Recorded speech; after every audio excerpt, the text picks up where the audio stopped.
প্রায় ৩ দশক পর থাইল্যান্ডে আবারও দেখা মিলেছে বিলুপ্ত প্রায় বিশ্বের অন্যতম বন্য বিড়ালের। গবেষকেরা দেশটির একটি সংরক্ষিত বনে ক্যামেরা ট্র্যাপের মাধ্যমে প্রাণীটির ছবি তুলতে সক্ষম হয়েছেন, যা বন্যপ্রাণী সংরক্ষণে এক ঐতিহাসিক সাফল্য হিসেবে বিবেচিত হচ্ছে। বন্য বিড়াল সংরক্ষণ সংস্থা প্যানোথের শুক্রবার থাইল্যান্ডে বার্ষিক ওয়াইল্ড লাইফ প্রোটেকশন ডে উপলক্ষে এই পুনরাবিষ্কারের ঘোষণা দিয়েছে। এই বিড়ালটি ফ্ল্যাট হেডেড ক্যাট বা চ্যাপ্টা কপলের জন্য পরিচিত। মূলত ব্রুনেই, ইন্দোনেশিয়া ও মালয়েশিয়ার কিছু অঞ্চলে এই বিড়াল পাওয়া যায়, তবে থাইল্যান্ডে প্রাণীটি প্রায় ৩০ বছর ধরে দেখা যায়নি, ফলে দেশটিতে একে বিলুপ্ত বলেই ধরে নেওয়া হচ্ছিল। থাইল্যান্ডে সর্বশেষ এই প্রজাতির উপস্থিতি নথিভুক্ত হয়েছিল ১৯৯৫ সালে।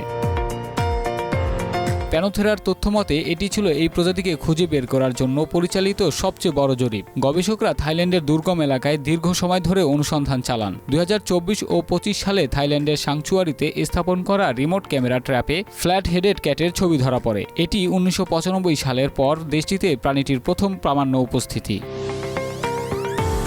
ফ্ল্যাট হেডেড ক্যাটকে বিশ্বের সবচেয়ে বিরল ও বিপন্ন বন্য বিড়ালগুলোর মধ্যে একটি হিসেবে ধরা হয়। এই বিড়ালের মাথায় লোম কমলা বাদামি রঙের, চোখের পেছনে ও নিচে সরু গাঢ় দাগ থাকে, শরীরের পাশের অংশ ধূসর বাদামি এবং সাধারণ দাগ বা ডোরাবিহীন, মুখ, থুতনি ও বুকের অংশ সাদা রঙের হয়ে থাকে।